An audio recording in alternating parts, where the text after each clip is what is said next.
Macron arrive en fin de mandat dans 2 ans, et lui, comme il est fou et qu'il veut rester au pouvoir, il a une stratégie, parce qu'il est tellement content de pouvoir faire l'enfant au milieu de ses jouets, tu sais, à l'Élysée, qu'il a très peur que le retour du réel, quand ça va cesser, il va quand même falloir qu'il revienne un peu dans le monde réel. Et lui, son espoir, je le dis aussi, c'est quoi? C'est de devenir président des États-Unis d'Europe, c'est-à-dire à la faveur de soi-disant la menace militaire, passer de l'UE à quelque chose de type à l'américaine, tu vois, et qu'il y ait réellement un président des États-Unis d'Europe, et donc remplacer Van der Leyen.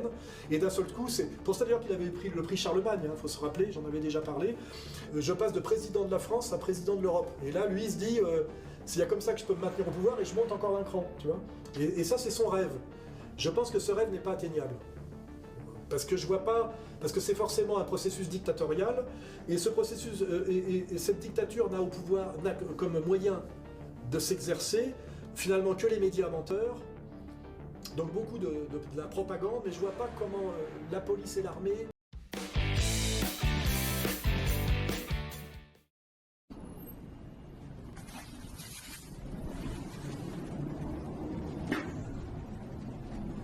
Why are you doing this?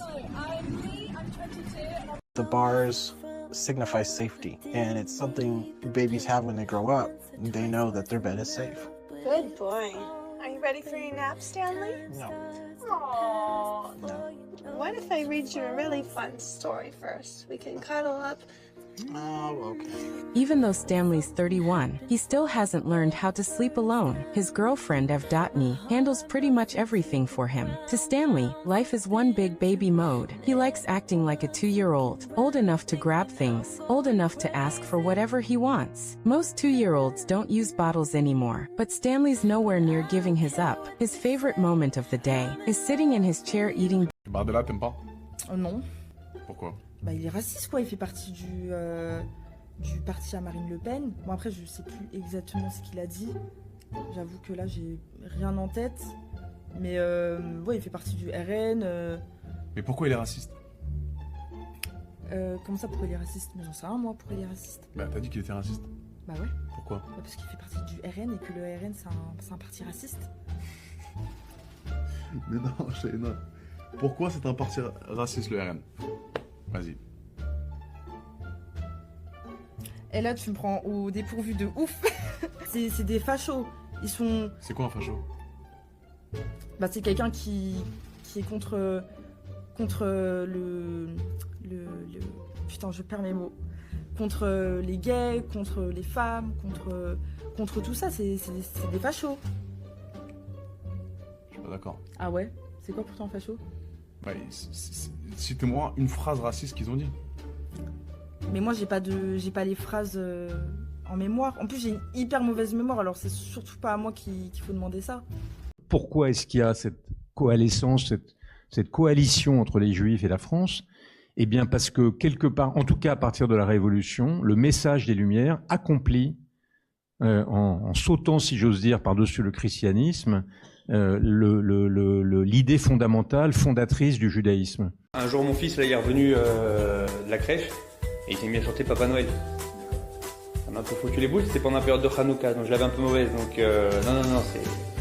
Les écoles juives, c'est important. Les enfants, c'est le futur. Si les enfants sont pas dans les écoles juives, ils n'ont pas une éducation juive, formée sur des bonnes bases, solides, eh bien, ils se retrouveront perdus et en risque de perdre toute trace du judaïsme. Non, d'abord, deux choses. N'oubliez pas qu'en 1945, on sort de la guerre. Hein. Rappelez-vous la bêtise des peuples. Monet avait quand même été un des grands résistants. Il avait quand même quelques bonnes raisons de considérer non. Monet n'était pas un résistant. Monet a refusé... Olivier. Non, écoutez. Attendez, laissez-le développer, vous répondrez après, Olivier. Directeur des études et recherches de l'Institut Charles de Gaulle. Je ne vais pas laisser dire que Monet était résistant. Monet est allé aux États-Unis et il a préféré servir les Anglo-Américains plutôt que de servir la France libre. Et il a passé son temps à Washington et à Alger à dézinguer le général de Gaulle aux yeux de Roosevelt plutôt que de servir son pays.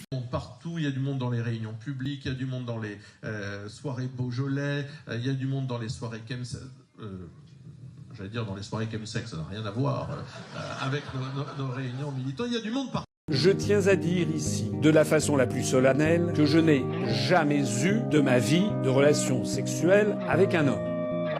Cependant, je suis obligé aussi, pour vous dire la vérité, de reconnaître ce que tout le monde sait.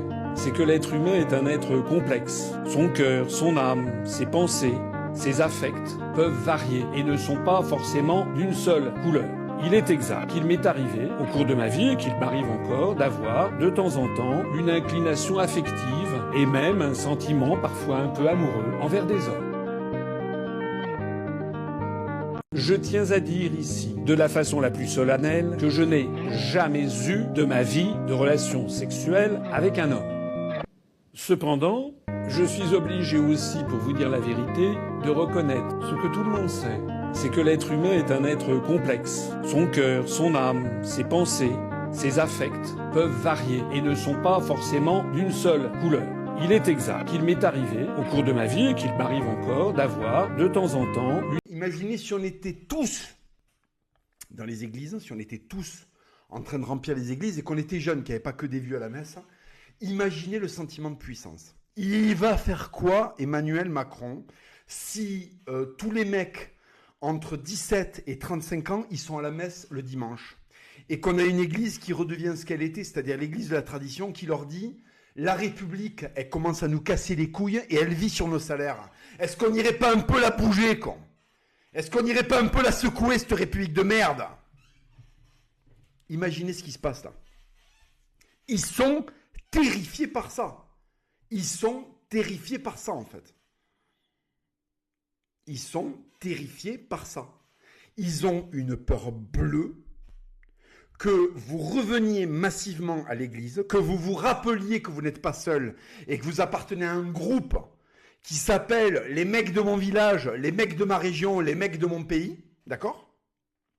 Ils sont terrifiés par ça. Ils sont terrifiés par le fait que vous vous rappeliez que vos ancêtres, ils étaient à genoux, ils priaient en latin, ça a pris Jérusalem à 1 contre 16. Ils n'ont pas envie de vous en parler de cette période. Pourquoi ils le feraient ? Ils veulent vous imposer à 80%. Ils ne vont pas vous expliquer que quand vous vous foutez à genoux et que vous priez en latin Jésus-Christ, ça finit avec des coups d'épée sur la gueule des impies. Parce que c'est eux les impies. Au nom de Jésus, pose ta main sur ton cœur et fais ces 3 déclarations avec moi. Ces paroles sont puissantes et apporteront guérison et bénédiction dans ta vie. Si tu ne peux pas le faire maintenant, garde ce message pour ne pas l'oublier et écris en commentaire « Je crois ». Première déclaration, la guérison. Seigneur, par la puissance de ta parole qui déclare « Par tes blessures, nous avons été guéris », je prends possession de cette vérité. Je proclame la guérison sur toute maladie, dans mon corps, au nom de Jésus. Deuxième déclaration, la force face aux épreuves. Seigneur, par la puissance de ta parole, je suis capable d'affronter toutes les difficultés, car tu es mon bouclier et ma force. Je crois que tu es avec moi dans chaque combat, au nom de Jésus. Troisième déclaration, la victoire. Seigneur, par la puissance de ta parole, je proclame que tout ennemi qui se lève contre moi sera vaincu par la puissance de ton nom. Car la victoire, c'est toi, Jésus. Si tu crois en la puissance de ces déclarations, partage ce message avec au moins une personne pour bénir sa vie. Au nom de Jésus, écrivez « Amen ». Tu crois en la puissance de Dieu? Alors ne tarde pas. Si tu veux qu'on prie pour toi, écris ton prénom en commentaire. Dieu connaît ton cœur et nous t'accompagnerons dans la prière.